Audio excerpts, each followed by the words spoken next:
উপস্থিত সকল গৌর গোবিন্দ অনুরাগী ভক্তবৃন্দ, বঙ্গ সংস্কৃতির বিশুদ্ধ সঙ্গীতের অনুরাগী সুধীবৃন্দ, আরও সকলকে যারা আছেন উপস্থিত এখানে আমি আমার ভুলুণ্ঠিত প্রণাম জানাই।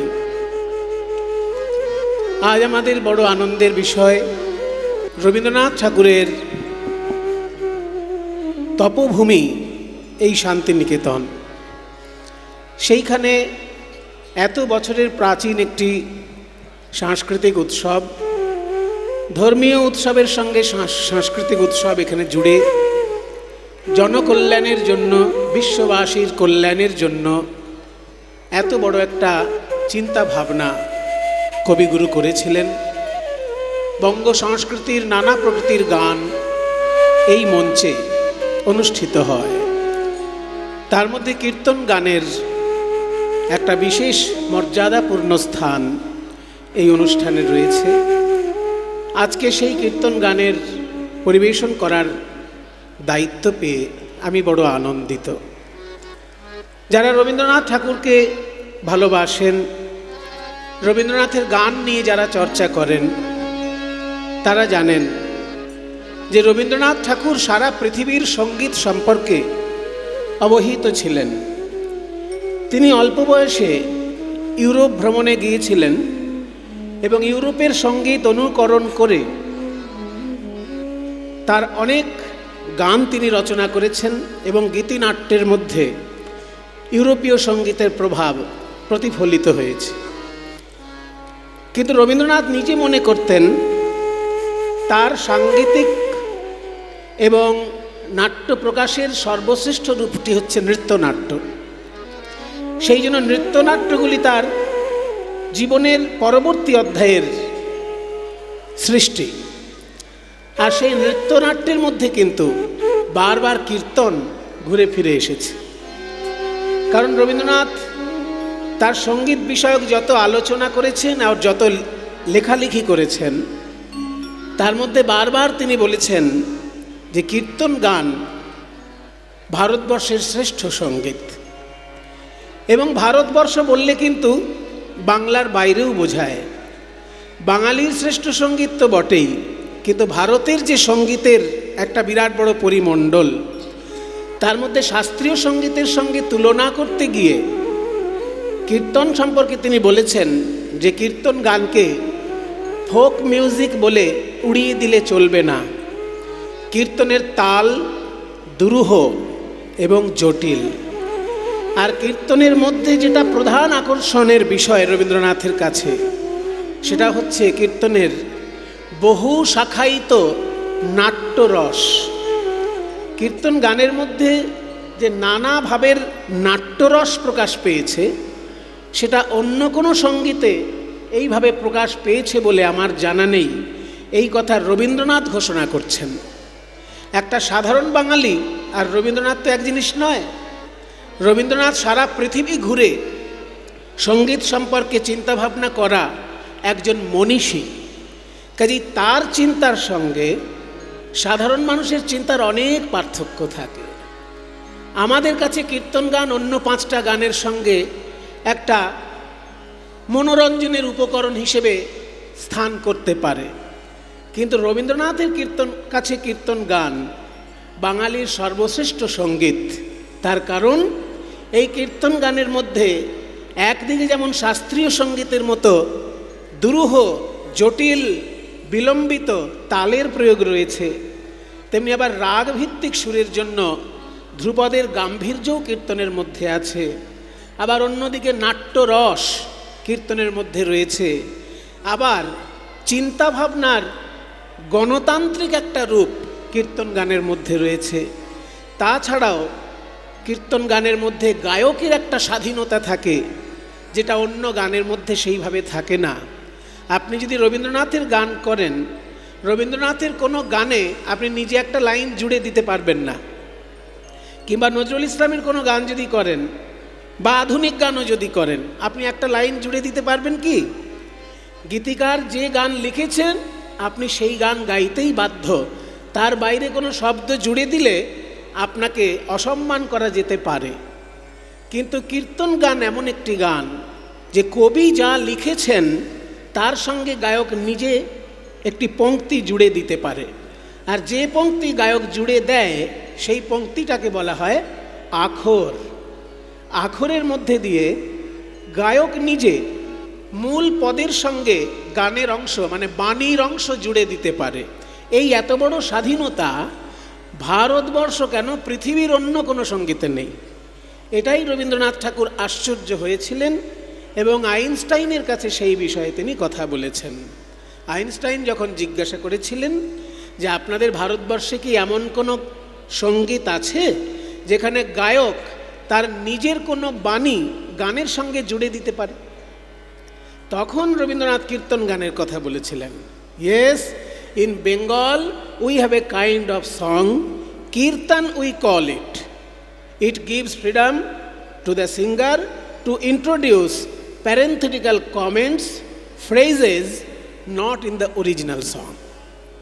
মানে কীর্তন গান বলে ভারতবর্ষে এমন একটি সঙ্গীত আছে, আইনস্টাইনকে বলছে রবীন্দ্রনাথ যে কীর্তন গান বলে ভারতবর্ষে এমন একটি সঙ্গীত আছে যেখানে গায়ক মূল গানের কথার সঙ্গে নিজের কথা জুড়ে দিয়ে গান গাইতে পারে, এবং এইটা করলে পরে গায়ক নিজে যেমন আনন্দ পান, শ্রোতাগণও সেই আনন্দে বিভোর হয়ে যান। এটা রবীন্দ্রনাথ বলছেন। পৃথিবীর মধ্যে শ্রেষ্ঠ কবি রবীন্দ্রনাথ আর পৃথিবীর শ্রেষ্ঠ বিজ্ঞানী আইনস্টাইন, তাকে এই কথা বলছেন রবীন্দ্রনাথ।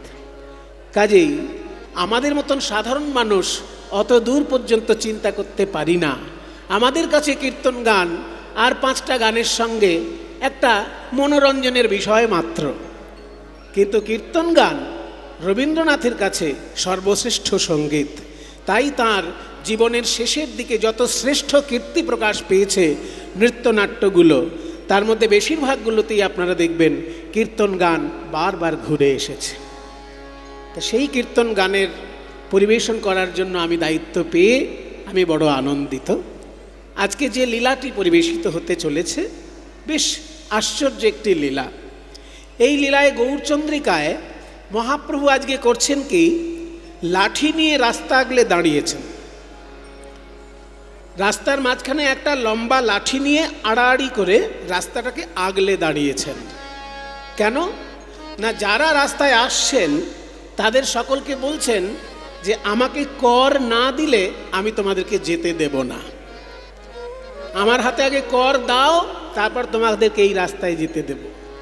এই বলে মহাপ্রভু একটা লাঠি নিয়ে পথ আগলে দাঁড়িয়েছেন। বলি কিসের দান চাহে, ওই কিসের দান চাহে,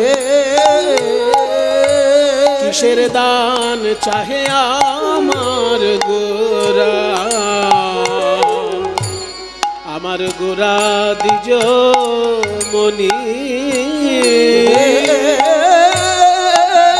কিসের দান চাহে,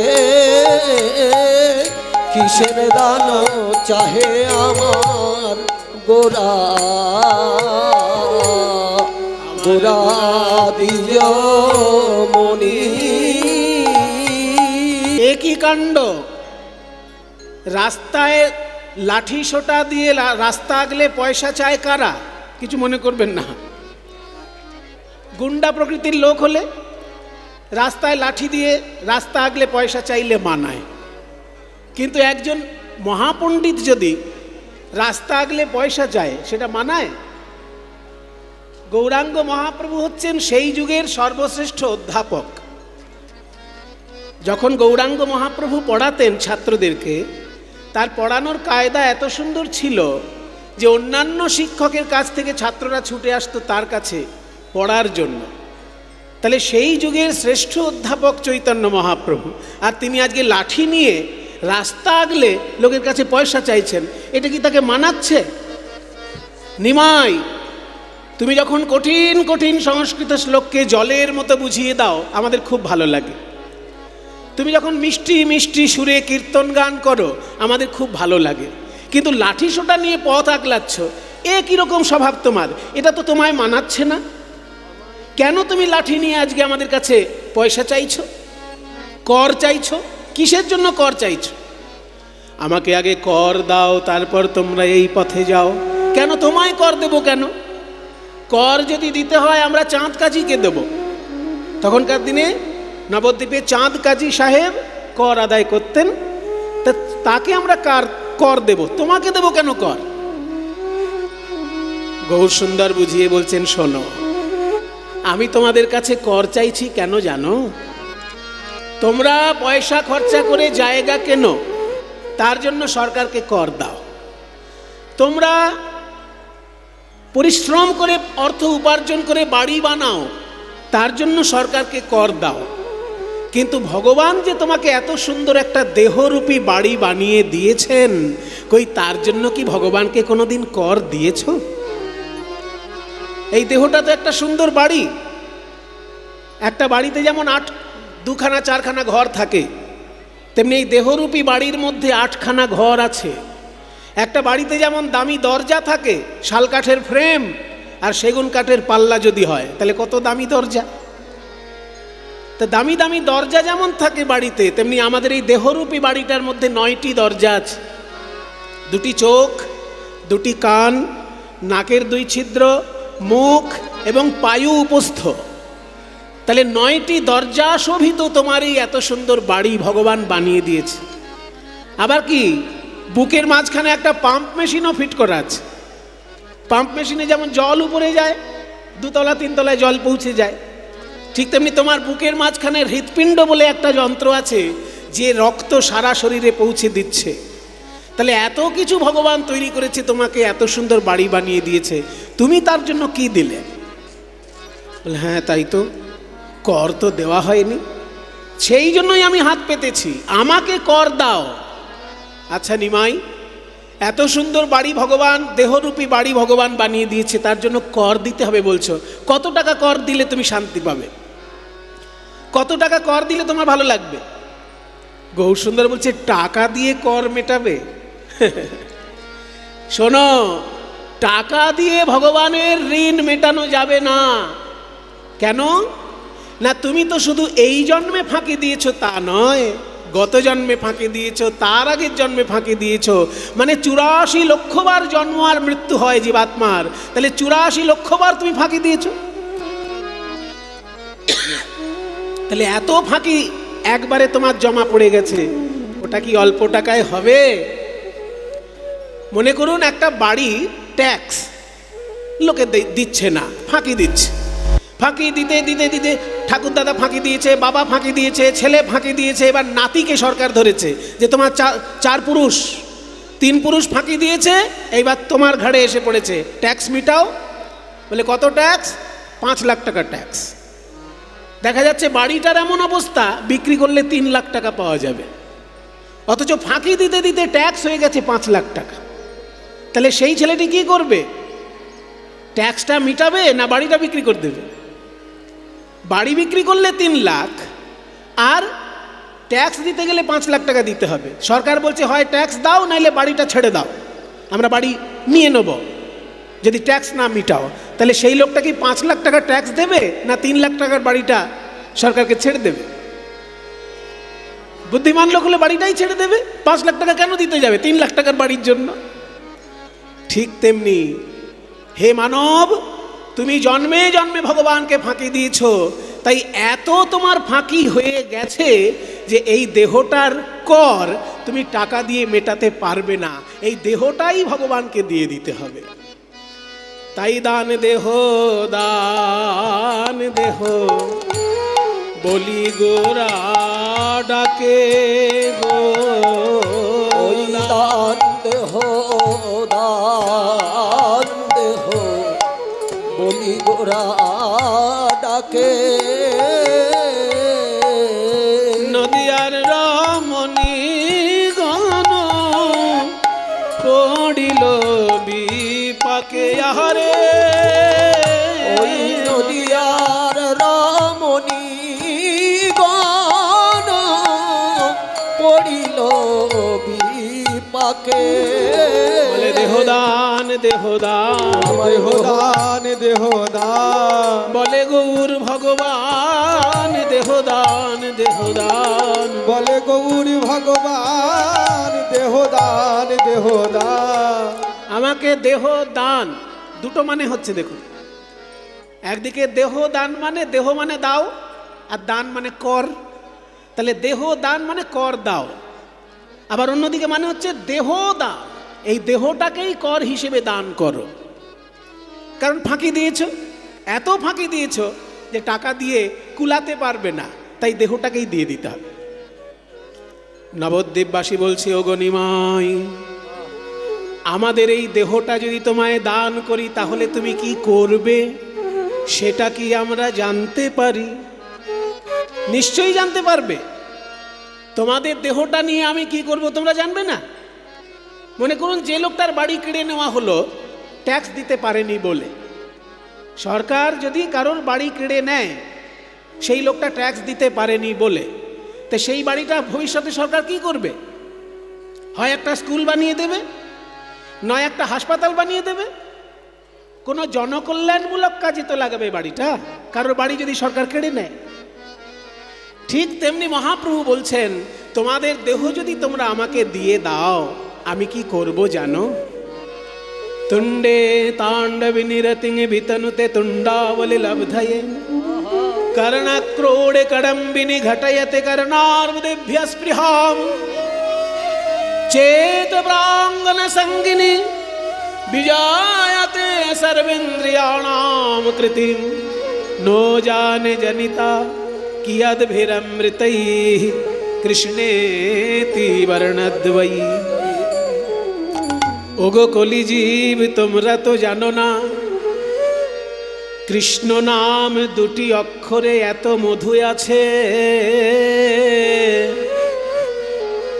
এই কৃষ্ণ নাম যখন আমার জিহ্বায় উচ্চারিত হয়, তুণ্ডে তাণ্ডবী নিরতি, তুণ্ড মানে জিহ্বা, যখন জিহ্বায় উচ্চারিত হয় কৃষ্ণ নাম, জিহ্বা তখন তাণ্ডব নৃত্য করে আরো জিহ্বা পাবার জন্য। যখন কর্ণে প্রবেশ করে কৃষ্ণ নাম, আরো লক্ষ লক্ষ কান পাবার বাসনা হয়। আর যখন হৃদয়ে প্রবেশ করে কৃষ্ণ নাম, সকল ইন্দ্রিয় কৃষ্ণময় হয়ে যায়। জানি না কৃষ্ণ নাম দুটি অক্ষরে কত মধু ঢালা আছে। এই কৃষ্ণ নাম এত ভালো লাগে আমার, দুটো কানে শুনে স্বাদ মেটে না, আর একটা জিহ্বায় বলে আশা মেটে না। তাই তোমাদের দেহগুলো যদি আমি পাই, তোমাদের দেহ তখন আমার দেহ হয়ে যাবে, তোমাদের জিহ্বা তখন আমার জিহ্বা, তোমাদের কর্ণ তখন আমার কর্ণ। তাই তখন তোমাদের জিহ্বা দিয়ে আমি নাম গাইব, তখন আমি নাম গাইব। তোমাদের জিহ্বা দিয়ে আমি নাম গাইব, তোমাদের ওই জিহ্বা দিয়ে আমি নাম গাইব। এই জন্য তোমাদের কাছে দেহ চাইছি। তোমাদের দেহ যদি আমায় দাও, তোমাদের জিহ্বা দিয়ে আমি নাম গাইব, তোমাদের কর্ণ দিয়ে আমি নাম শুনব, আর তাতে যদি কোনো পুণ্য পাওয়া যায় সেই পুণ্য তোমরাই পাবে। পুণ্য আমি নেব না, সেটা তোমরা পাবে, কিন্তু তোমাদের জিহ্বা দিয়ে আমি গাইব, তোমাদের কান দিয়ে আমি শুনব। এ তো বড় আশ্চর্য ব্যাপার রে ভক্তগণ। মনে করুন আপনার 2 বিঘে জমি আছে, কিন্তু আপনার চাষ করতে ভালো লাগে না, আপনি খুব কুঁড়ে মানুষ, চাষ করতে চান না, কিন্তু 2 বিঘে জমির মালিক আপনি। আর ওদিকে একজন চাষি আছে, তার জমি নেই, কিন্তু সে চাষ করতে খুব ভালোবাসে। চাষ না করলে সে থাকতে পারে না, তার ভাত হজম হয় না, আর রাতে ঘুম আসে না চাষ যদি করতে না পারে। তখন সেই চাষি গিয়ে বলছে যে তোমার তো 2 বিঘে জমি পড়ে আছে, আমি চাষ না করলে আমার রাতে ঘুম হয় না, তো তোমার জমিটা আমাকে একটু চাষ করতে দাও, আমি মনের আনন্দে শুধু চাষটা করে দিই, ফসল যা হবে সব তুমি পাবে। ফসল আমার দরকার নেই, আমি শুধু চাষ করতে ভালোবাসি বলে জমিটা চাইছি, চাষ করতে দাও আমায়, ফসল তোমাকে দিয়ে দেবো। তো এরকম যদি কেউ বলে বাবা, কে জমি দেবে না? যে আমি তো চাষ করছিই না, আরে চাষ করে ফসল দিয়ে দেবে বলছে, তা নাও আমার জমি নাও। সেই জন্য নবদ্বীপবাসী সবাই বলল, নিমাই আমাদের এই দেহ নিয়ে তুমি নাম গাইবে, তুমি নাম শুনবে, অথচ পুণ্য হলে সেটা আমাদেরকে দিয়ে দেবে। তাহলে আমরা সবাই আমাদের দেহ তোমাকে দেবার জন্য রাজি আছি, সবাই দেব। আপনারা দেবেন তো? মহাপ্রভু যদি দেহ চায়, যেসব মায়েরা মহাপ্রভুকে দেহ দেবেন ভাবছেন, তারা একবার উলুধ্বনি দিন দেখি। ও বাবা, তো সবাই দেখছি উলুধ্বনি দিচ্ছে। আচ্ছা বাবারা যারা ভাবছেন মহাপ্রভু দেহ চাইলে এক্ষুনি দিয়ে দেবো, তাহলে সবাই একবার হাত তুলে হরি বল বলুন দেখি। নিতাই গৌর হরি হরি বল, হরি হরি বল। বাহ, তাহলে আমরা সবাই রাজি। নিমাই এই দেখো এখানে সবাই রাজি তোমাকে দেহটা দিয়ে দেবে বলে, তাহলে আমাদের দেহ তুমি নাও। এবার বাসুদেব ঘোষ নিমাইকে কানে কানে জিজ্ঞাসা করছে, নিমাই আমি একটা কথা বলবো, বলো বাসুদেব। তুমি তো নানানভাবে জীব শিক্ষা দাও, তা আজকে কর আদায় করার ছলনায় তুমি কেন এরকম ভাবে তত্ত্ব শিক্ষা দিলে? গৌর সুন্দর বলছে, বাসুদেব তুমি জানো না, আমি যখন কৃষ্ণ ছিলাম বৃন্দাবনে, তখন ব্রজগোপীদের কাছ থেকে কর আদায় করতে গিয়ে একদিন রসিকতা করেছিলাম। সেই কথা আজকে আমার মনে পড়েছে, তাই আমি কলিজীবকে বললাম তোমাদের দেহটাই আমাকে কর হিসাবে দাও, আমি সংকীর্তন গিয়ে তোমাদেরকে পুণ্য দান করব। সেই লীলা আজকে আমার মনে পড়েছে, কর আদায় করার লীলা। কৃষ্ণ অবতারে আমি এইভাবে সাধিয়াছি দান, কৃষ্ণ অবতারে আমি এইভাবে সাধিয়াছি দান। আজ সে ভাব পড়ল মনে, বাসু ঘোষে। মহাপ্রভু কেমনভাবে দান লীলা প্রকাশ করলেন আমরা দেখলাম। এইবার চলুন মধুময় বৃন্দাবনে গিয়ে দেখি, কর আদায় করার ছলনায় প্রাণ গোবিন্দ কেমনভাবে ব্রজগোপীদের কাছ থেকে ব্রজগোপীদের সঙ্গে রসিকতা করেছিলেন। বন্দে নন্দ ব্রজ স্ত্রীণাম আদরেণুমভীক্ষ্ণশ यासामरे कथोद्गीतं पुनादे भुवनत्रयम्। বন্দে নন্দ ব্রজ স্ত্রীণাং পাদরেণুমভীক্ষ্ণশ দাসাং হরি কথোদ্গীতা পুনাতে ভুবনত্রয়। হরি নয়ন ভরি হ্যারো হরি নয়ন ভরি, হ্যারো হরি নয়ন ভরি, গোপী বল্লভ রাধা মদন মোহন বৃন্দা। হরি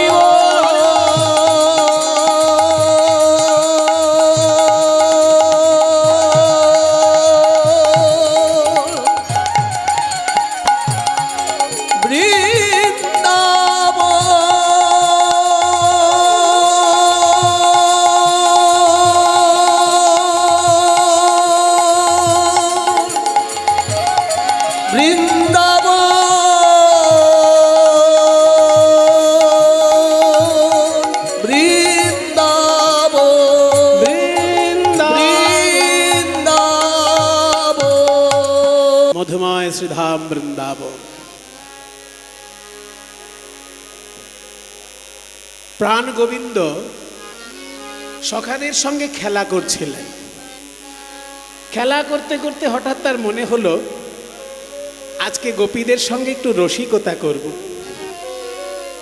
তাই কি করলেন, শ্রীরাম সুদামকে বললেন, দেখ শ্রীরাম সুদাম, তোরা এক কাজ কর, আমার বলাই দাদা বিশ্রাম নিচ্ছে, এই ফাঁকে আমি একটু গোপীদের কাছ থেকে রসিকতা করে আসি, তোরা দাদাকে দেখে রাখ আর আমার গরু বাছুরগুলোকেও দেখে রাখ। তাই আজকে প্রাণ গোবিন্দ আমার সখাদের সঙ্গে খেলা করতে করতে সেই খেলা ছেড়ে চললেন ব্রজগোপীর মনোবাসনা পূর্ণ করার জন্য। ওদিকে রাধারানী আমার প্রাণ গোবিন্দের চিন্তায় বিভোর হয়ে গিয়ে কাঁদছেন। বড়ি মা গো, কি বলবো তোমায় আমার দুঃখের কথা।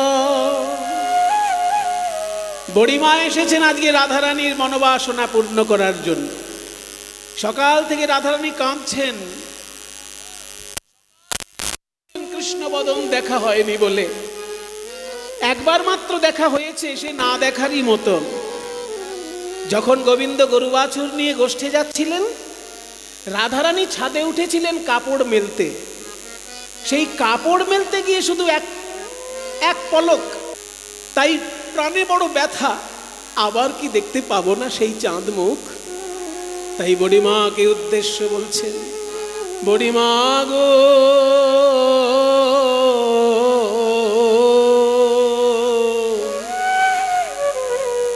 আজ সকালে গোধন লইয়া নেচে নেচে গোঠে গেল বিনোদিয়া। আজ সকালে গোধন লইয়া গোঠে গেল বিনোদিয়া। মা যশোমতী গোপালকে পুত্ররূপে কোলে পেয়েছে, কিন্তু মায়ের প্রাণে কি দয়া নেই? এই যে সারাদিনের জন্য গোপালকে ছেড়ে দেয়, মায়ের প্রাণে কি দয়া? না না না, আমি মা যশোমতী সম্পর্কে বেশি কথা বলবো না, তাহলে লোকে বলবে মায়ের থেকে মাসির দরদ বেশি। আমি নন্দ রাজাকে বলবো। নন্দ রাজা কেমন রাজা? তার রাজপুত্রকে এরকম গরু বাছুরের মধ্যে ছেড়ে দিয়েছে। না না, নন্দ রাজাকেই বা দোষ দিই কেমন করে? কারণ এটা তো তার জাতি ধর্ম। বৈশ্যকুলে জন্মগ্রহণ করেছেন প্রাণ গোবিন্দ, তাহলে বৈশ্যকুলের ছেলে যখন, তাকে তো ধেনু বৎস চড়াতেই হবে। গরু বাছুর যদি ভালো করে না চড়ে, তাহলে ভালো করে দুধ দেবে না। আর ভালো করে দুধ যদি না দেয়, ভালো ঘি হবে না। আর ভালো ঘি যদি না হয়, তাহলে ভালো ভালো যজ্ঞ হবে না। দেবতাদের প্রসন্ন করার জন্য যজ্ঞ করতে ঘি চাই। গরু ছাড়া পাবে কোথায় শুদ্ধ ঘি? যশোমতী নন্দ ঘোষ তাদের কি বা দিব দোষ? গোকুলে গোধন হইল কাল, আমা সবার প্রাণধন ব্রজবাসীর জীবন, গোঠে গেল নাটুয়া গোপাল। তাই বলি বড়িমা, এখনো চলো যাই সেই পথে, পসরা লইয়া মাথে। চলো যাই সেই পথে, পসরা লইয়া মাথে। যে পথে আছেন শ্যামরায় গো, ওই যে পথে আছেন শ্যামরায় গো। এই যদুনাথ দাসে কয়, আমার বিলম্ব নাহি কোশয়। ওই যদুনাথ দাসে কয়, বিলম্ব নাহি কোশয়। তুরিতে গমন করো তাই, ওগো রাধে আর বিলম্ব করো না। আর বিলম্ব করো না, রাধে আর বিলম্ব করো না। ওই রসের বদন দেখবে যদি, আর বিলম্ব করো না। ওই রসের বদন দেখবে যদি, চলো হরি অভিসারে রসের বদন দেখবে যদি, অভিসারে রসের বদন দেখবে যদি, ওই রসের বদন দেখবে যদি, ওই রসের বদন দেখবে যদি। চলো ধনী অভিসার আর বিলম্ব করো না, তুরিতে গমন করো তাই গো। ওই রসের বদন দেখবে যদি, তুরিতে গমন করো তাই। দাঁড়া দাঁড়া, যাবো বললেই কি আর যাওয়া যায়? তোর বাড়িতে শাশুড়ি আছে, ননদি আছে, তাদেরকে বলে তবে তো যাবি, সে দায়িত্ব আমার। রাধে, তুই শুধু পসরা সাজা। এবার বুড়িমা জটিলা কুটিলার কাছে গিয়ে বলছে, জটিলে, বড় লোকের মেয়েকে বৌমা করে ঘরে এনেছিস, তাই ভাঙা ছাদের নিচে রাখবি বলে? পয়সা কি আর উড়ে আসে? পয়সা উপার্জন করতে হয়, উপার্জন। পয়সা কোথায় থাকে জানিস? এসব শুনে নে, এই বুড়ো মানুষের কাছে যে কথা পাবি আর কোথাও পাবি না। শোন, বাণিজ্যে বসতে লক্ষ্মী, তদর্ধং কৃষিকর্মণি, তদর্ধং রাজ সেবায়াম, ভিক্ষায়াং নৈব নৈব চ। সংস্কৃত বুঝলি না তো? তাহলে বস। বাংলায় শোন, লক্ষ্মী ঠাকুর কোথায় থাকে? শুধু লক্ষ্মীর মূর্তি বসিয়ে পুজো করলেই হবে না, ছবি বসিয়ে পুজো করলেই হবে না, লক্ষ্মী থাকে কোথায় জানতে হবে। বাণিজ্যে বসতে লক্ষ্মী, যদি কোথাও খুব জোরদার ব্যবসা চলছে, জানবেন সেইখানে লক্ষ্মী আছে। ব্যবসা যেখানে, লক্ষ্মী সেইখানে আছে, কাজ করছে। তদর্ধং কৃষি কর্মণি, যদি কেউ খুব ভালো চাষবাস করতে পারে, সেইখানে লক্ষ্মী বাস করছে। আর তদর্ধং রাজ সেবায়াম, সরকারি চাকরি যদি কেউ করে, তো জানবে মাসের শেষে একটু একটু লক্ষ্মী আসছে তার বাড়িতে, তাই না? সরকারি চাকরি হতে হবে, তাহলে দেখবে সেইখানে মা লক্ষ্মী একটু একটু আসছে। আর তারপরে অন্যান্য কাজে থাকতে পারে, কিন্তু ভিক্ষায় কোনোদিন লক্ষ্মী থাকে না। ওই জন্য ভিক্ষাটা যেন কেউ না করে, এইটা বলার জন্য এই শ্লোকটা, যে লক্ষ্মী পুরোপুরি থাকে ব্যবসায়, অর্ধেকটা থাকে চাষে, আর তার অর্ধেকটা থাকে চাকরিতে, কিন্তু ভিক্ষায় কখনো লক্ষ্মী থাকে না। বাণিজ্যে বসতে লক্ষ্মী, তদর্ধং কৃষিকর্মণি, তদর্ধং রাজসেবায়াম, ভিক্ষায়াং নৈব নৈব চ। তা বড় লোকের মেয়েকে বৌমা করে এনেছিস, ব্যবসা কর। তোদের তো দধি দুগ্ধ ঘৃতকল পচে যাচ্ছে, একটু হাটে নিয়ে গিয়ে বস। পৌষ মেলা হচ্ছে, শুনিস না? পৌষ মেলায় সবাই ব্যবসা করছে, তুইও একটু কর। আরে আমার বয়স হয়েছে, আমি আজকে যেতে পারি। তুই পারিস না তো তোর মেয়েকে পাঠা। মেয়ে? ওই যে, ও বাবা, ও যা মেয়ে না, খালি ঝগড়া করবে, সারাদিন ঝগড়া। তা আমরা গাছে কি আর আম হয়? তাই কখনো তুই যেমন ঝগড়াটি, তোর মেয়েও তেমন ঝগড়াটি হয়েছে। আরে পেটে জন্মেছে, পেটে জন্মেছে, তা বলে কি ফেলে দেবো নাকি? আরে ফেলে দিতে কে বলছে? তোর মেয়েকে তুই বুকে করে রাখ, বুকে। রাখবো তো, আমার মেয়ে। তা ব্যবসায় যাওয়ার জন্য আর কেউ নেই? ছেলেটা কি করে? ছেলে? হ্যাঁ, ও বাবা, আমার খেপা ছেলে, খালি কালি কালি জয় কালি বলে সারাদিন। মানে কালী নামে খেপা হয়ে গেছে। হ্যাঁ, তা শুনেছি তোদের বৌমাও নাকি আছে বাড়িতে, তাহলে বৌমাকে পাঠা। বৌমা? হ্যাঁ, ও ব্যবসা শিখুক। বৌমাকে পাঠাবো? ভালো ভালো নয় কেন? কি করে? স্বভাবটা ভালো নয়। কেন, করেছে নাকি? আরে করেছে নাকি, খালি রাস্তায় বেরোয়, তখন এদিক এদিক ওদিক ওদিক খালি তাকাই গো। ও এদিক ওদিক তাকায়? হ্যাঁ তাহলে আমি তোর বৌমাকে ডেকে এখনই মোকাবিলা করিয়ে নিচ্ছি। হ্যাঁ। রাধে, শাশুড়ি মায়ের হাতে পায়ে ধরে বলো, যদি তোমায় হাটে নিয়ে যাই, তুমি আজকে এদিক ওদিক তাকাবে না, একভাবে আমার সঙ্গে যাবে।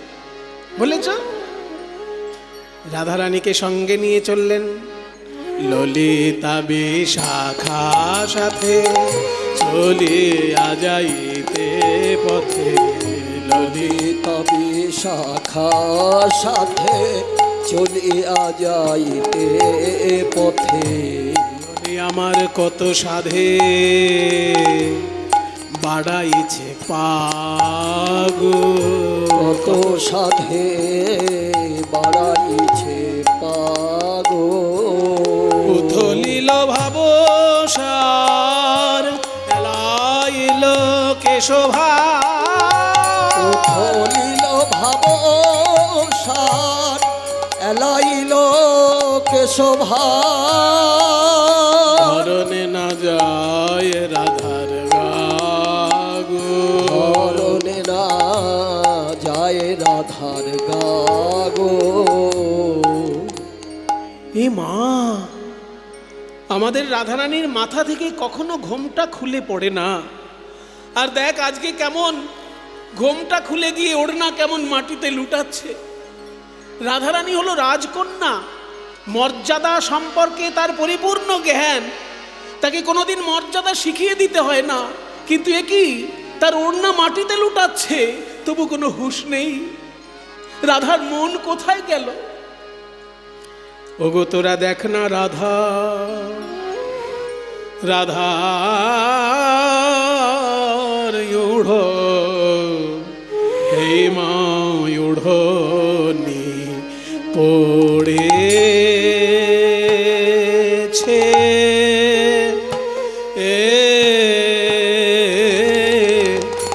ভুঁয়ে, ওড়নি পড়েছে ভুঁয়ে, এই মা ঘাম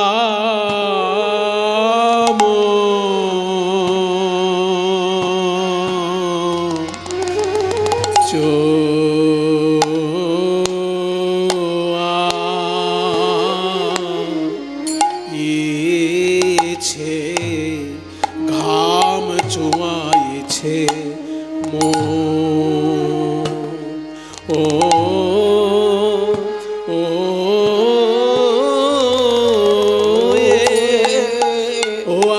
আমাদের রাধা আর ওড়নি পড়েছে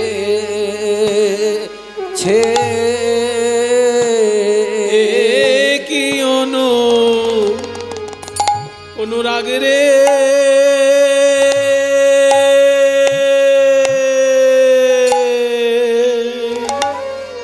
এমনই অনুরাগ নইলে গোবিন্দ ধন মিলবে কেন?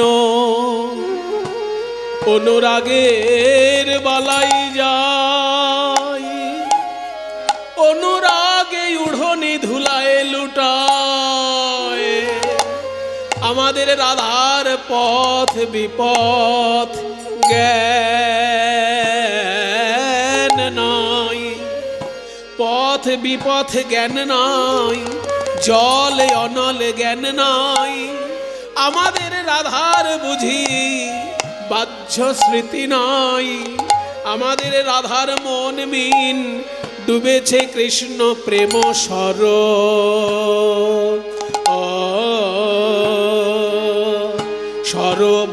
সরোবরে।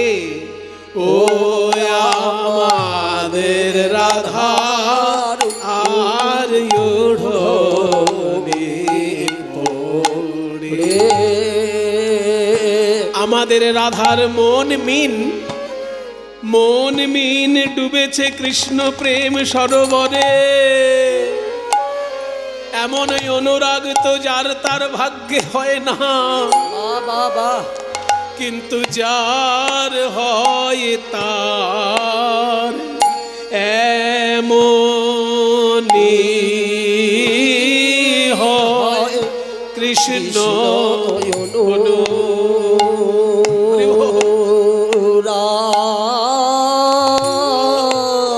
অনুরাগ যার হয় তার এমনি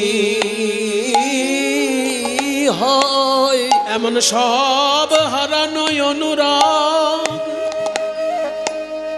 সব হারানো কৃষ্ণ অনুরাগ, যার হয় তার এমনি হয়। এমন কৃষ্ণ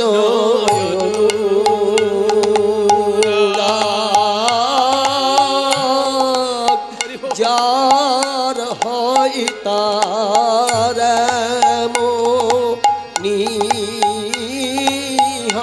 এমন কৃষ্ণ অনুরাগ যার হয় তার এমনি। না না, যার তার ভাগ্যে হয় না, হয় না বটে, কিন্তু যার হয় তার ভাগ্যে হয় না বটে, যার হয় তার এমনই হয়। কৃষ্ণ অনুরাগ যার হয় তার এমনই হয়। কৃষ্ণ অনুরাগ যার হয় তার এমনই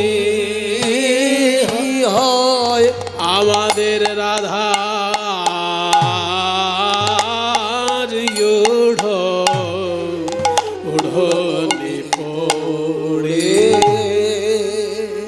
উড়নে পড়েছে ভুঁয়ে, ঘাম চুয়াইছে ভুঁয়ে। রাধার উড়নি পড়েছে ভুঁয়ে, ঘাম চুয়াইছে মুয়ে। চাঁদ মুখ করে ঝলমল রে, চাঁদ মুখ করে ঝলমল রে। আবার হিয়ায় প্রবাল মাল, হেমকট শোভে ভাল। হিয়ায় প্রবাল মাল, হেমকটি শোভে ভালো। দুটি আখি করে ছল ছল রে, দুটি আখি করে ছল ছল রে। যে যা ভালোবাসে পথে গেলে দেখবেন সেই আলোচনাতেই থাকে। প্রাণ গোবিন্দকে ভালোবাসেন রাধারানী, তাই পথে যেতে কহে কথা কানু পর সঙ্গ। পথে যেতে কহে কথা কানু পর সঙ্গ। প্রেমে অঙ্গ ঢর ঢর পুলকিত অঙ্গ। ওই প্রেমে অঙ্গ ঢর ঢর পুলকিত অঙ্গ। বুড়িমা, ও বুড়িমা, এ কি গো? ওই দেখো কদম গাছ, আর ওই কদম গাছের নিচে কালো মেঘ। হ্যাঁ, হ্যাঁ গো, মেঘ থাকে আকাশে, কদম গাছের নিচে মেঘ এলো কি করে? সেই ও বাবা, আবার বিদ্যুৎ ঝলমল করছে। হ্যাঁ গো। মানে গোবিন্দের শ্রী অঙ্গ যেন কালো মেঘ, আর হলুদ রঙের ধুতি, হলুদ ধুতিটা সোনালির ধুতি যেন ঝলমল ঝলমল করছে। বিদ্যুৎ, বস্ত্রটা যেন বিদ্যুৎ আর অঙ্গটা যেন কালো মেঘ। ওই দেখো মেঘ আর বিদ্যুৎ একসঙ্গে উদয় হয়েছে। হর কি দেখি দেখি গো বড়াই দঠুকে, একটা অপ্রচলিত সুরের দঠুকে। আরে হর কি দেখি, কি দেখি গো বড়াই। হর কি দেখি, কি দেখি গো বড়াই। কদম বের তলে তড়িত জড়িত জইছে নব জল ধরে। ও গো বড়ি মা, মা গো বড়িমা, ওই দেখো কদম গাছের তলায় কালো মেঘ, আবার তাতে বিদ্যুৎ জড়ানো। বড়িমা রসিকতা করে বলছে, আরে বাবা মেঘ থাক আর বিদ্যুৎ থাক, তাতে যদি বৃষ্টি না হয় তোর তো চিন্তা কি?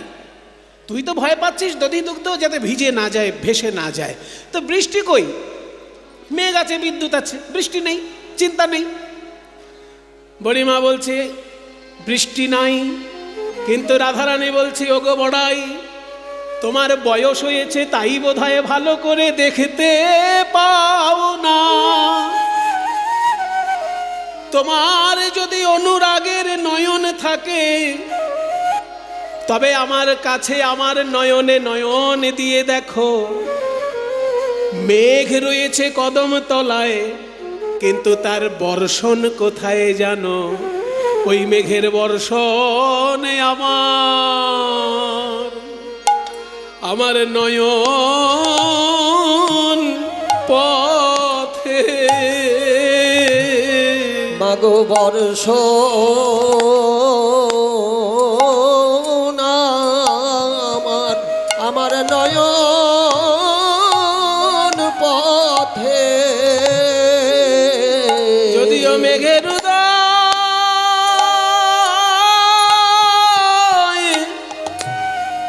উদয় কদম তলাতে মাগো বর্ষ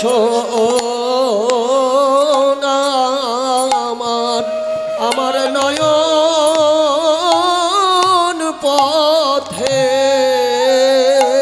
পদকর্তা বলছেন, ওগো রাধে তুমি ঠিক বলেছ, কৃষ্ণ যদি কালো মেঘ হয়, সেই মেঘই উদয় হয় এক জায়গায়, আর তার বর্ষণ হয় আর এক জায়গায়। ভক্তের হৃদয় আকাশে উদয় করি, নয়নের পথে বহয়ে বাড়ি। আমার হেন মনে হয় বিজুরি হয়ে যেন জড়ায়ে থাকি ওই মেঘের গায়ে। জ্ঞানদাসে কহে না কহ আন, যে কহিলা ধ্বনি সেই সে প্রমাণ। ভাগ্যবান পদকর্তা বলছেন, ওগো রাধে তুমি ঠিক বলেছ, এই মেঘ সেই মেঘ বটে হে সেই মেঘ বটে বটে হে যে মেঘ ত্রিভুবন প্লাবন করে, মেঘ সেই মেঘ বটে হে এ মেঘ ত্রিভুবন প্লাবন করে। তার লীলামৃত বরিশানে ওই ত্রিভুবন প্লাবন করে, লীলামৃত বরিশানে ত্রিভুবন প্লাবন করে। সেই মেঘ বটে বটে হে কৃষ্ণ নব জলধর, জগত শস্যই উপর, বরিক্ষয়ে লীলামৃতধার। এই হলো সেই মেঘ। কথা বলতে বলতে একদম সামনে চলে এসেছে। কৃষ্ণ আজকে কি হয়েছে জানেন? সরকারি অফিসার, গভর্নমেন্ট অফিসার। আর সেই গভর্নমেন্টের নাম কি? কংস রাজা। কংস রাজার রাজকর্মচারী সেজে কৃষ্ণ দাঁড়িয়েছে, বড় একটা লাঠি নিয়ে। রাস্তার মাঝখানে একটা বড় কলসি, বড় একখানা জ্বালা। সেই জ্বালার গায়ে লিখে রেখেছে দান ঘট, মানে যার কাছ থেকে যা ট্যাক্স নেওয়া হবে এই কলসির মধ্যে রাখা হবে, আর কংস রাজার বাড়িতে শেষকালে দিয়ে আসা হবে। কৃষ্ণ সেজেছে বড় অফিসার, আর তার অ্যাসিস্ট্যান্ট অফিসার আছে আবার, তার নাম সুবল। সুবল হচ্ছে অ্যাসিস্ট্যান্ট। এই সুবল, একদম কাউকে যেতে দিবি না, দরকার হলে দুখানা লাঠি রাখবি। সুবল হয়েছে সহকর্মী, আর শ্রীকৃষ্ণ হচ্ছেন রাজকর্মচারী, কর আদায় করার জন্য। দাঁড়াও, বলো বলো তোমরা ওই না বেশে কোথায় বা। কীর্তন গানে এমন কিছু দুর্লভ তাল আছে যা সারা ভারতে অন্য কোনো সঙ্গীতে পাবেন না। এমন একটা তাল এখন গাইছি, এটার নাম ইন্দ্রভাস তাল। এই ইন্দ্রভাস তাল কীর্তন গানেই আছে। এর আবার মধ্যলয় আছে, বিলম্বিত রূপ আছে। এখন মধ্যলয়ে গানটা হচ্ছে, বলো বলো ওই না বেশে কোথায় বা যাও গোয়ালে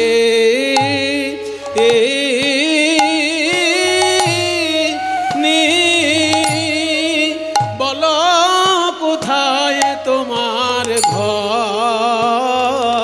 হে, বলো বলো ওই না বেশে কোথায় বা যাও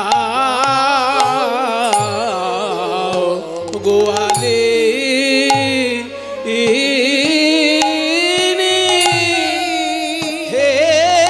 বলো বলো কোথায় তোমার ঘর হে, বলো বলো তোমরা কোথায় যাও ও গোয়ালিনী এহেন সুন্দর বেশে দুটি বাহু দোলাইয়ে ও গরবিনী গরব ভরে বলো তোমরা কোথায় বা ও যাবে হে, এহেন সুন্দর বেশে দুটি বাহু পসারিয়ে গরবিনী গরব ভরে বলো তোমরা কোথায় বা, কোথায় যাও হে গোয়ালিনী, কোথায় তোমার ঘর, কিসের পসরা দাসীর মাথার উপর। এই যে এত সুন্দর সুন্দর ডালা সাজিয়েছ, কি আছে ওতে, আমাদেরকে নামিয়ে দেখাও। ললিতা বিশাখা বলছে, বাবা এই রাস্তার মাঝখানে কেউ কোনোদিন আজ অব্দি এরকম জিজ্ঞাসা করেনি, তুমি কে হে যে তোমাকে আমরা এই ডালা নামিয়ে ডালাগুলো খুলে খুলে দেখাবো, কে তুমি, কোন হরিদাস? দধি দুগ্ধ ঘৃত ঘোলে পশরায় আমার, দধি দুগ্ধ ঘৃত ঘোলে পশরায় আমার, কে তুমি তোমার বলে উলাব পসার, কে তুমি তোমার বলে উলাব পসার। আজ অবধি কেউ আমাদের জিজ্ঞাসা করেনি আর বলেনি ডালা নামিয়ে দেখাও, কে তুমি যে তোমার কথা আমরা নামাবো এই ডালা আর দেখাবো তোমায়। তখন বলছে, আমি কে শুনবে? আমি তোমাদের পাড়ার ছেলে, কিন্তু এতদিন আমাকে তোমরা চিনতে পারোনি। আমি কে শুনবে? আমি এই গরু চড়াতে চড়াতে একদম বিরক্ত হয়ে গেছি। গরু বেশিক্ষণ চড়ালে কি হয়, গরুর গোবর, গোমূত্র আর গরুর গায়ের গন্ধ এইগুলো সারাক্ষণ গায়ের মধ্যে থাকে। ওই জন্য গরু চড়াতে চড়াতে আমার বিরক্ত লেগে গেছে, তাই আমি সরকারি চাকরি করতে চাই। এই সরকারি চাকরি করার জন্য আমি অ্যাপ্লিকেশন লিখেছি কংস রাজার অফিসে। কংস রাজার কাছে আমি আবেদন জানিয়েছি সরকারি কাজ পাবার জন্য। এবার আমার আবেদনে কংস রাজা এতটাই সন্তুষ্ট, উপযুক্ত পাত্র দেখে উনি আমাকে একসঙ্গে দুটো চাকরি মঞ্জুর করেছে। বলে আজকাল এই চাকরির আকাল, ঘুষ দিয়েও আজকাল চাকরি পাওয়া যাচ্ছে না। কি বাবা, সবাই ঘুষ রেডি রেখেছে, মোটা মোটা বান্ডিল, বললেই ঘুষ দিয়ে দেবে, কিন্তু ঘুষ দিয়েও আজকাল চাকরি পাওয়া যাচ্ছে না, এমন একটা পরিস্থিতি তৈরি হয়েছে। আর সেইখানে শ্রীকৃষ্ণ বলছেন আমি দুটো চাকরি পেয়েছি। গায়ে জ্বালা ধরবে কি না? বেকার যারা আছে তাদের গায়ে জ্বালা ধরবে কি না যে আমরা এত চেষ্টা করে চাকরি পাচ্ছি না, পড়াশোনা করছি তাতে হচ্ছে না, ঘুষের টাকা রেডি রেখেছি তাতেও হচ্ছে না। আর কৃষ্ণচন্দ্র দুটো চাকরি পেয়ে গেছেন বলছেন, তাও সরকারি চাকরি। তা দুটো চাকরি কি কি? বলে আমার দুটো চাকরি হলো, এক, যারা নৌকায় পারাপার হয় অথচ পয়সা দেয় না সরকারকে, তাদের কাছ থেকে নৌকা থেকে পয়সা আদায় করে সরকারকে দেওয়া, ঘাটের ঘাটোয়াল। আর দুই হচ্ছে যারা দধি দুগ্ধ বিক্রি করে রাতারাতি বড়লোক হয়ে যাচ্ছে কিন্তু সরকারকে কর দিচ্ছে না, তাদের কাছ থেকে কর আদায় করে কংস রাজার কাছে পাঠানো। ঘাটের ঘাটোয়াল আমি পথে মহাদানী, ওই ঘাটের ঘাটোয়াল আমি পথে মহাদানী, তোমায় দান দিতে হবে শুনো বিনোদিনী, তোমায় দান দিতে হবে, শোনো বিনোদিনী। ওই সর্বনাশ! আমরা এতদিন যাকে রাখাল ছেলে বলে চিনতাম, যাকে আমরা অবজ্ঞা করতাম, সে রাতারাতি কংসরাজার কাছে চাকরি পেয়ে গেল, একেবারে সরকারি অফিসার। আমার তখন গা কাঁপছে রে ললিতা। এই ট্যাক্সের অফিসার মানে কর আদায়কারী রাজ কর্মচারী দেখে আমার তো গা কাঁপছে। ওই ওই দানি দেখি, দানি দেখি কাঁপিছে,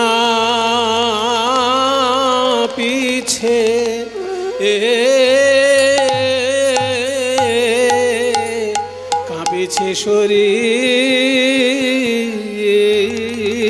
গো। বড় আড়তাল 20 মাত্রা। ও গো বড়াই, ওই দানি দেখি, দানি দেখি কাঁপিছে,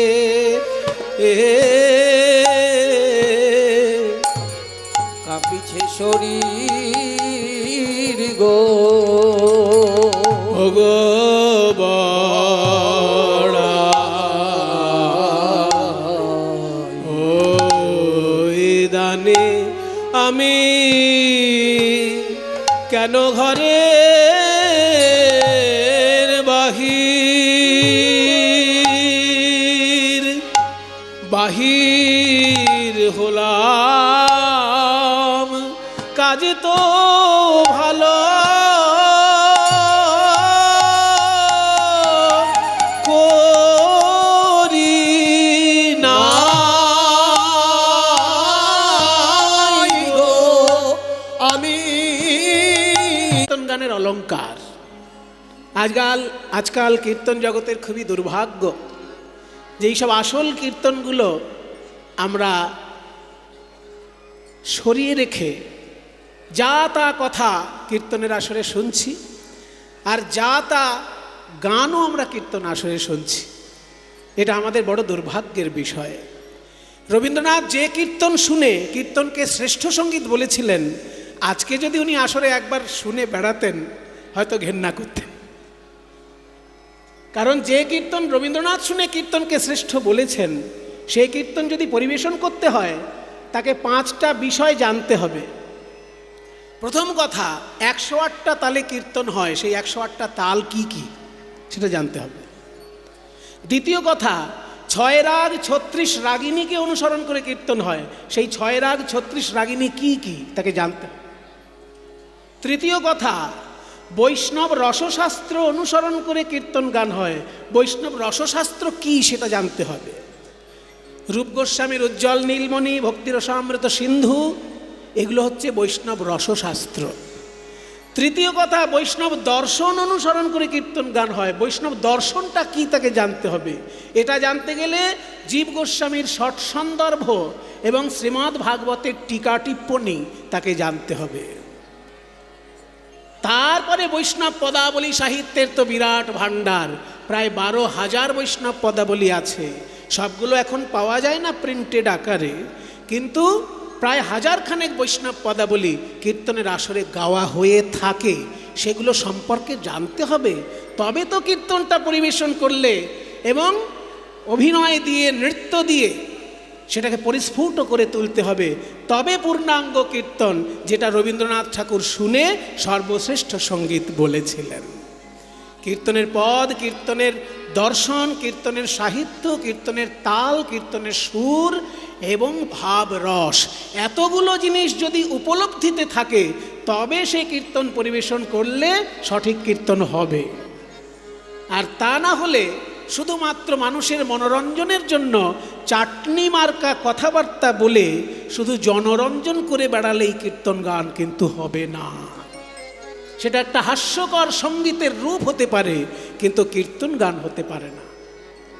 এই যে গানটি আপনারা শুনলেন, এটা আড় তালের গান, 20 মাত্রা তালের গান হলো। আড় তাল হচ্ছে বদশী অষ্টতালের প্রথম তাল। মানে জয়দেব গোস্বামী গীত গোবিন্দে 8টি তালের উল্লেখ করেছেন, সেই 8টি তালে গীত গোবিন্দ গাওয়া হয়েছে। 8টি তাল হচ্ছে আড়, দোজ, জ্যোতি, শশীশেখর, গঞ্জন, বিষম পঞ্চম, রূপক, সোম। এই 8খানা তালের মধ্যে প্রথম তাল হচ্ছে আড় তাল, সেটাই পরিবেশন হলো এতক্ষণ। মুজদি জানিতাম আগে এ পথে কণ্টক আছে, আমি তবে ঘরের না হইতাম বাহির গো, তবে ঘরের না না হইতাম বাহির। ইংরেজিতে একটা কথা বলে, মর্নিং শোজ দ্য ডে, মানে সকালটা দেখলে বোঝা যায় দিনটা কেমন যাবে। সকালটা দেখলে বোঝা যায় দিনটা কেমন যাবে। তাই আজকে সকালে যখন ঘর থেকে বেরিয়েছি তখনই আমি বুঝতে পেরেছি আজকে দিনটা আমার ভালো যাবে না। কেন না, ঘর থেকে বেরোনোর সময় ঠকাস করে মাথায় আঘাত লাগলো। তাহলে মাথায় আঘাত লাগলো বেরোনোর সময়, ব্যাপারটা ভালো নয়, মনটা খারাপ। আর সেই সময় আবার টিকটিকি বলে উঠলো ঠিক ঠিক ঠিক, টিকটিকি এসে আবার বললো যে ঠিক হয়েছে, আজকে বিপদ হবেই। ঘর হইতে ঘর হইতে বাহির আইতে ও চালো ঠেকিল মাঠে, হাঁচি জেঠি না গো নিলাম বাধা গো, যেমন হরিণী পলাইয়া যাইতে ঠেকিল ব্যাধের হাতে। ওই হরিণী পলাইয়া যাইতে ঠেকিল ব্যাধের হাতে, তেমনি ঠেকিয়া গেল রাধা, তেমনি ঠেকিয়া গেল রাধা। একটা হরিণ বাঘের তাড়া খেয়ে পালাতে লাগলো, পালাতে পালাতে এমন একটা জায়গায় এসে দাঁড়ালো, দেখে ব্যাধ তার দিকে ধনুর বাণ প্রস্তুত করে রেখেছে। তাহলে তার পালিয়ে কি লাভ হলো? আমি ওই জটিলা কুটিলা রূপী বাঘিনী নাগিনীর তাড়া খেয়ে বাইরে এলাম, এখানে আবার দেখছি কৃষ্ণ ব্যাধ তার নয়ন বাণ আমার দিকে প্রস্তুত করে রেখেছে। তাহলে আমি এখন বাঁচবো কি করে বুড়িমা? বলছে দাঁড়া দাঁড়া, আমাদেরকে কথা বলতে দে। এই যে শ্যামসুন্দর, রাধার সঙ্গে পরে কথা হবে, আগে আমাদের সঙ্গে একটু বোঝাপড়া হোক।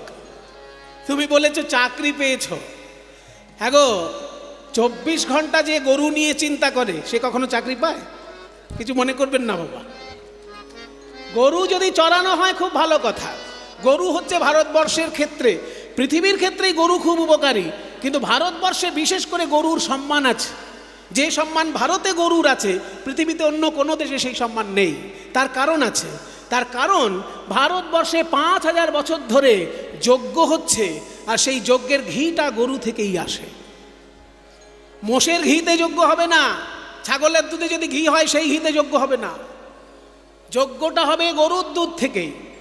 সেই জন্য গরুর যে সম্মান ভারতবর্ষে, মাতৃ সম্মান, মাকে যে সম্মান দেওয়া হয়, গরুকে ভারতের মুনি ঋষিগণ সেই সম্মান দিয়েছেন, কারণ তার দুধের ঘি দিয়ে দেবতাদের উদ্দেশ্যে যজ্ঞ হয়। সেই জন্য গরু চড়ানো খুব ভালো কথা। কিন্তু 24 ঘন্টায় যদি কেউ গরু নিয়েই চিন্তা করে, সে চাকরি পাবে? IAS অফিসার হতে পারবে? DM হতে পারবে? SDO হতে পারবে? DM SDO হতে গেলে তাদেরকে কঠিন কঠিন পড়াশোনা করতে হয়। IAS পড়াশোনা করতে হয়, WBCS পড়াশোনা করতে হয়। তা WBCS পড়াশোনা, IAS পড়াশোনা করবে তবে তো অফিসার হবে। এরকম গরুর পেছনে ছুটাছুটি করে গায়ে গোবর মাখলে সে চাকরি পাবে? হ্যাঁ দেহে নন্দের সুত, বলো কে তোমায় করেছে মহাদানী, দানী কে তোমায় করেছে মহাদানী। তুমি দণ্ডে কাছো না না কাছো, না ছাড়ো রমণীর পাছো। ও কানাই হে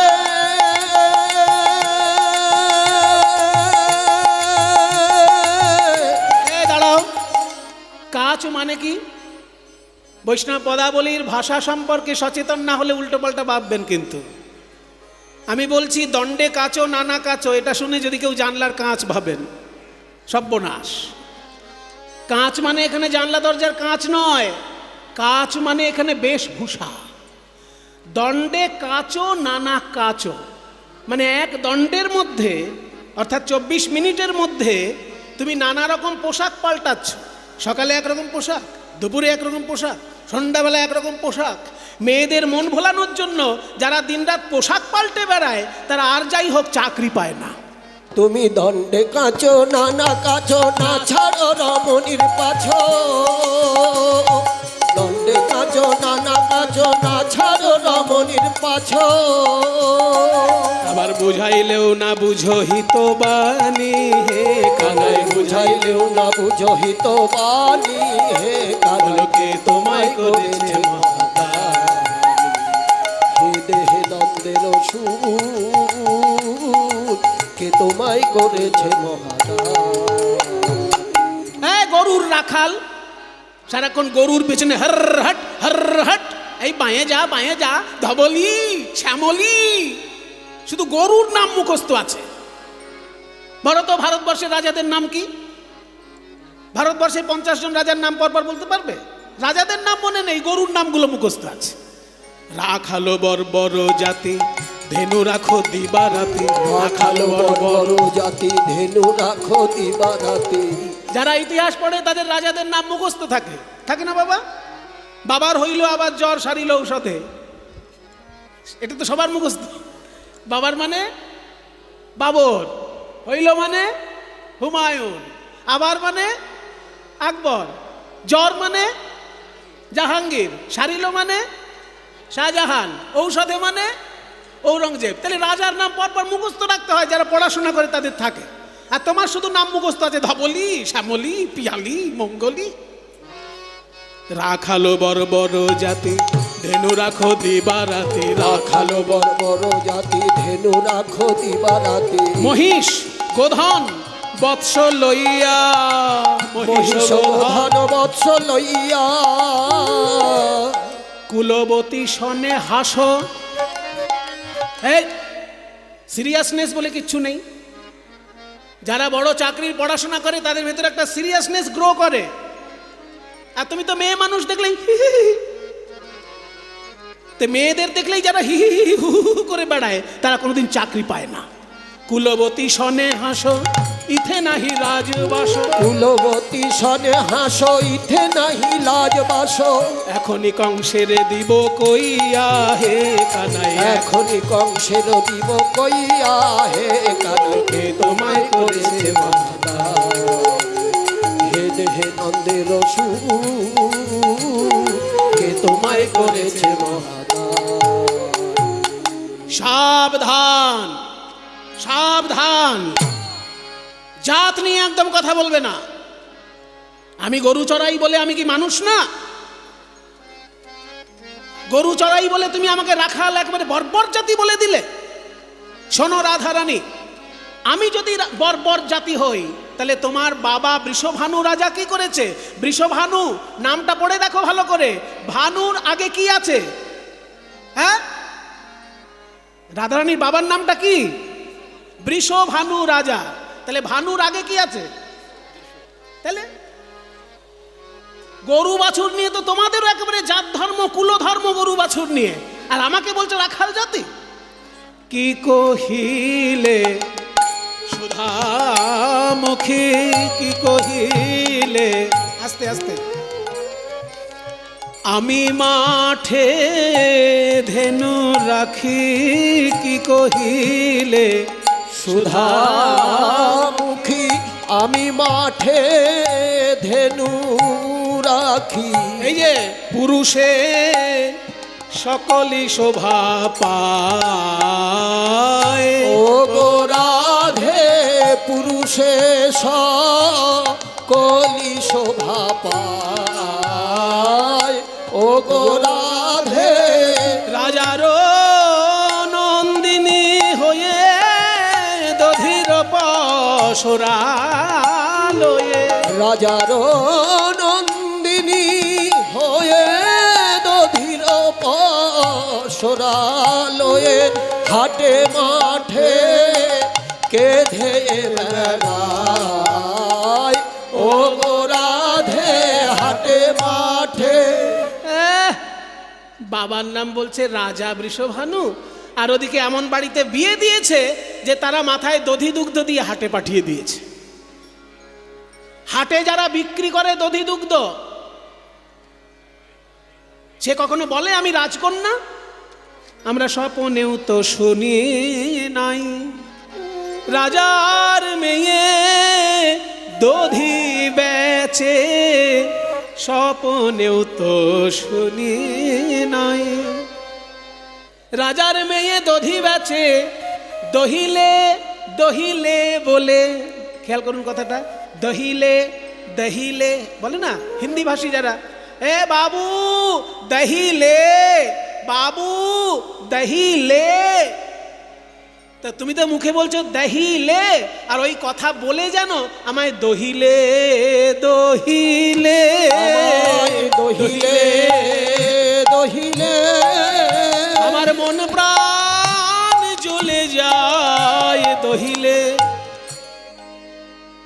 শোনো, আর একটা কথা শুনবে, চাকরি পেতে হয় পড়াশোনা করে, পড়াশোনা করে চাকরি পেতে হয়, বুদ্ধি থাকলে সে চাকরি পায়। বলে তোমার বুদ্ধিই বা কি আছে? কোন গুণে বেধি তোমায় দানি করেছে, তোমায় দানি করেছে, তোমায় দানি করেছে, বলো কোন গুণে বলো তোমায় দানি করেছে। রূপেতে ভ্রমরা গুণে ননি ধবলি বসতি আছে, রূপেতে ভ্রমরা গুণে ননি চোরা ঘন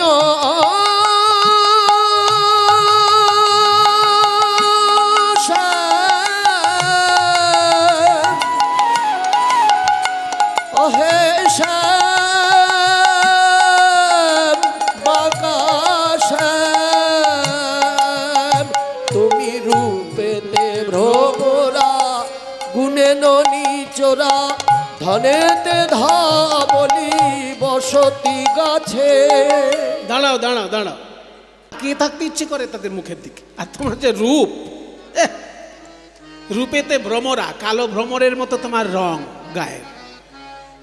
আর যদি বলো গুণে চাকরি হয়, গুণ যা তোমার তাও তো সবাই জানে, ছোটবেলায় লোকের বাড়িতে বাড়িতে মাখন চুরি করে বেড়াতে, এই তো তোমার গুণ। আর যদি বলো ঘুষ দিয়ে চাকরি পাওয়া যায়, সেই ঘুষ দেবার ক্ষমতা তোমার আছে?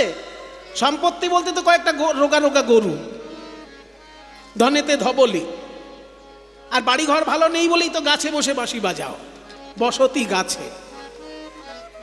যিনি পোড়াকাষ্ঠ বরণ উৎকৃষ্ট বচন সুমিষ্ট জানা আছে। কিছু মনে করবেন না, কেউ যদি ফর্সা হয় তাকে যদি বলা হয় তুমি কি ফর্সা গো, তার খুব আনন্দ হয়। কিন্তু কারোর গায়ের রং যদি কালো হয়, তাকে যদি কেউ বলে তুমি কি কালো গো, তার ভালো লাগে? কৃষ্ণকে যেই কালো বলেছে অমনি গোবিন্দের একেবারে মনটা খুব খারাপ হয়ে গেল। আমায় কালো বলো না,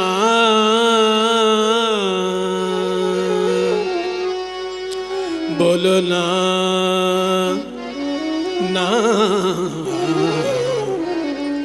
না না না, বলো না বলো না না না না না, কালো কালো বলো না ও গো রাজার ঝি, কালো কালো বলো না ও গো। কালোকে যে এত নিন্দে করছো, কালো ছাড়া তোমাকে ভালো দেখাবে?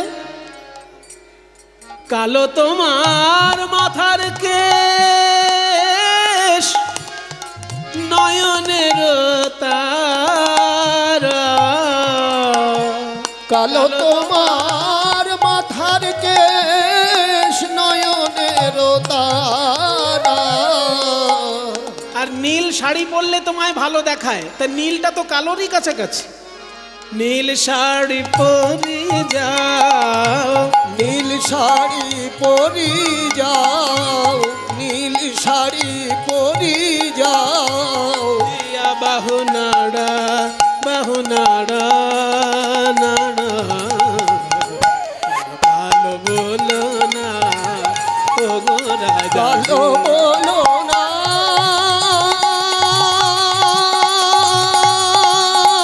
আমায়, কালো বলো না।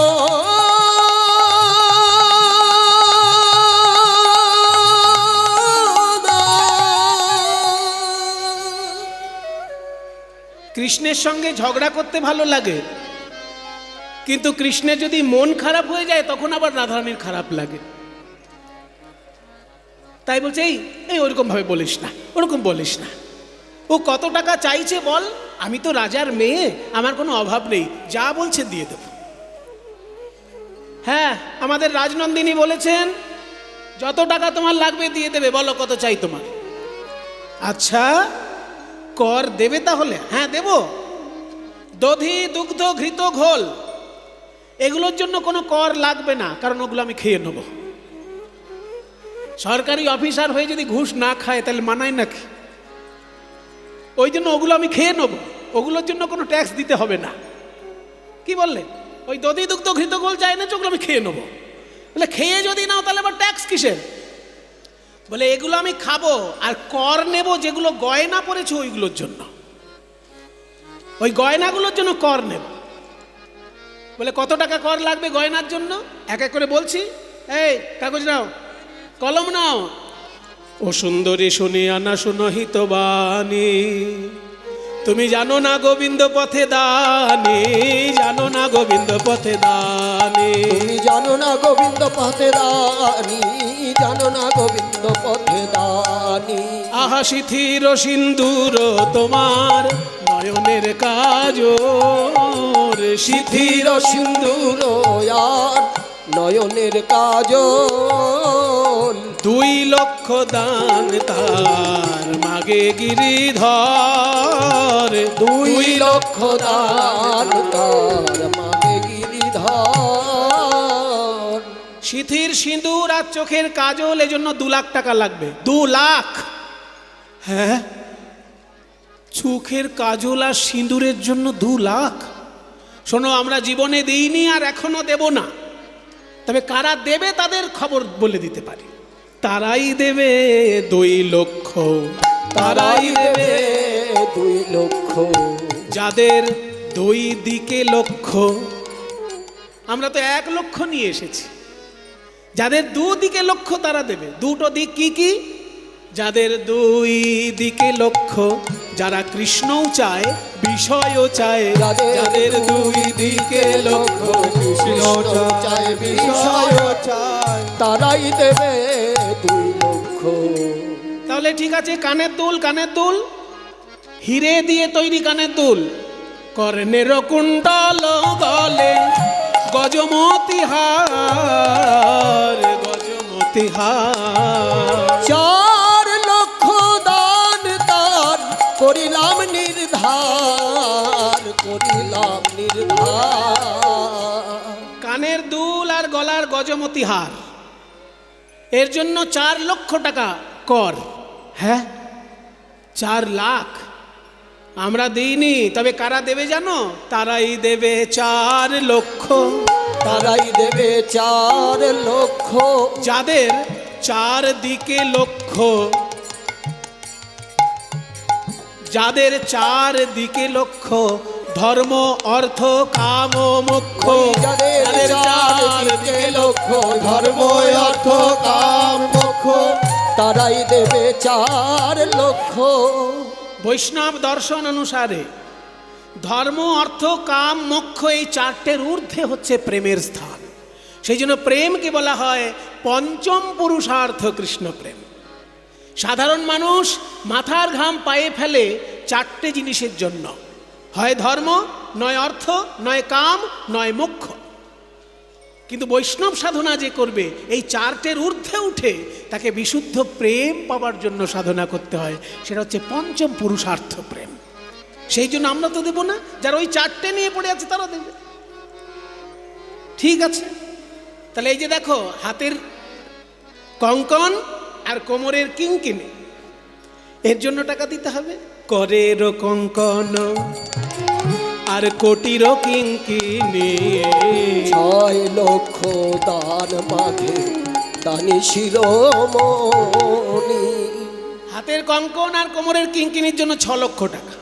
6 লক্ষ তারাই দেবে, 6 লক্ষ তারাই দেবে 6 লক্ষ। যারা ষড়রিপুর বশীভূত, কাম ক্রোধ লোভ মোহ মদ মাৎসর্য, এই 6টি রিপুতে যারা বশীভূত হয়ে আছে তারা দেবে। আমরা তো ওগুলোর ঊর্ধ্বে উঠে গেছি, আমরা তো দেব না। বলে তাহলে আর শেষ কথা বলি? হ্যাঁ, শেষ কথা বলো। শেষ কথা শেষ কোথায় হয়? চরণে শেষ হবে। তোমার চরণে ওই যে লাল টকটকে আলতা আর ওই যে হিরে দিয়ে বাঁধানো সোনার নূপুর, ওইটার জন্য লাগবে 8 লাখ টাকা। রঙ্গ নয়ালো তায়ার রতন নূপুর, 8 লক্ষ দান মাগে দানির ঠাকুর। 8 লক্ষ দান মাগে দানির ঠাকুর। 8 লাখ টাকা এই নূপুরের জন্য তারাই দেবে 8 লক্ষ। তারাই দেবে 8 লক্ষ। যারা অষ্টপাশে বদ্ধ, ভগবানকে যাতে না ডাকতে পারে তাই কলি মহারাজ 8খানা দড়ি দিয়ে আমাদেরকে বেঁধে রেখেছে। সেই 8টি দড়ি কি কি? ঘৃণা, লজ্জা, ভয়, মান, কুল, শীল, জাতি, অভিমান। এই 8টি দড়ি ছিন্ন করতে না পারলে ঈশ্বর লাভ হয় না। আমরা তো ওগুলো ছিন্ন করে এসেছি, তাই আমরা তো দেব না। জ্ঞানদাসে কহে তুমি ছাড়ো টিট বনা, কে দানি তোমার আবার ঠাকুর কঞ্জনা। 8 লক্ষ টাকা চাইলাম, 6 লাখ, 4 লাখ, 2 লাখ, মোট কত লাখ হয়? কত টাকা মোট? 2 আর 4 6, 6 আর 6 12, 12 আর 8 20 লক্ষ টাকা হয়েছে। 1 টাকাও দেবে না? রাধারানী বলছে, প্রাণনাথ তোমায় কিছু দেবার বাকি থাকলে তবে তো দেব। কি দিব, কি দিব বধূ মনে ভাবি আমি, যে ধন তোমারে দিব সেই ধন তুমি। তুমি যে আমার বধূ, আমি যে তোমার, তোমার ধন তোমায় দিব, কি যাবে আমার? যদি বলো তোমার দেহটা আমায় দিয়ে দাও, দেহটা দিয়ে দেব। এই দেহটারই বা কি মূল্য? মানুষ যখন মরে যায় এই দেহটাকে হয় পুড়িয়ে দেয়, না হয় মাটি চাপা দিয়ে দেয়, না হয় জলে ভাসিয়ে দেয়। ভাগবত বলেছে না, দেব সঙ্গীতম অপ্যন্তে কৃমি বীড় ভস্ম সঙ্গীতম। ভাগবতের শ্লোক বলছে, দেবতাদের মতো সুন্দর দেখতেও যদি নরদেহ হয়, মৃত্যুর পর সেই দেহটা মূল্যহীন বস্তুও মূল্যবান হতে পারে। পরশমণির ছোঁয়া যদি পায়। 1 কেজি লোহা কত টাকা দাম, আর 1 কেজি সোনা কত টাকা দাম? লোহার তো তেমন কিছু একটা দাম নেই, কিন্তু 1 কেজি সোনা, পরশ পাথর যদি ছোঁয়া পায় তাহলে লোহা সোনায় পরিণত হয়ে যায়, তার মূল্য বেড়ে যায়। ঠিক তেমনি আমার এই মূল্যহীন জীবন তোমার চরণের স্পর্শ যদি পায়, মূল্যবান হয়ে যাবে। পেয়ে আমার মূল্যহীন জীবন মূল্যবান হয়ে গেছে, তোরাও তাকে ডাক। দে দে পশরায়ানি, ওরে যার লাগি এই বিকি কিনি, অবশ্যই খাও ক্ষীর স্বর্ণাবরী রে। সেই খা আমরা যার লাগি এই পথে এলাম, কুলের মুখে কালি দিয়ে আমরা কুলকামিনী হয়ে, ওই কুলের মুখে কালি দিয়ে আমরা যার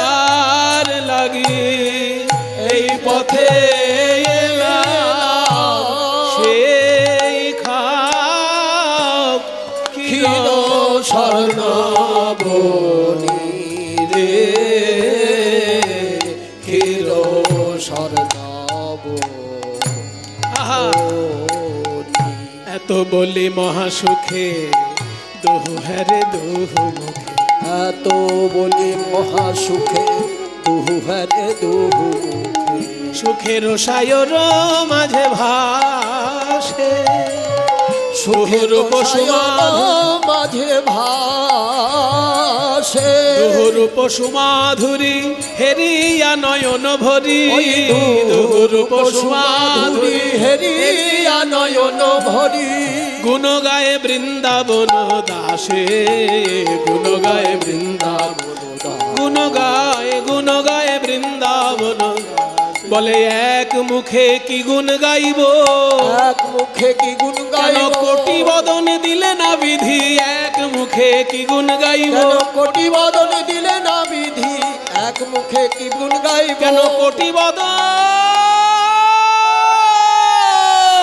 দিলে না বিধি আমি গুণ গাইতাম নিরবধি কোটি কোটি বদন দিলে না বিধি রূপ গাইতাম নিরবধি কোটি বদন দিলে না বিধি গুণ গাইতাম নিরবধি এক মুখে কি গুণ ওই গাইব রাধা শ্যাম দোহাকার হইল মিলন এবার বদন ভরে হরি বল যত ভক্ত আর বদন ভরে হরি বলো যত জয় রাধে রাধে রাধা গোবিন্দ জয় জয় রাধে রাধা গোবিন্দ জয় জয় রাধে রাধে রাধা গোবিন্দ জয় জয় রাধে রাধে রাধা গোবিন্দ জয় জয় রাধে জয় রাধে জয় রাধে জয় রাধে গৌর হরি বল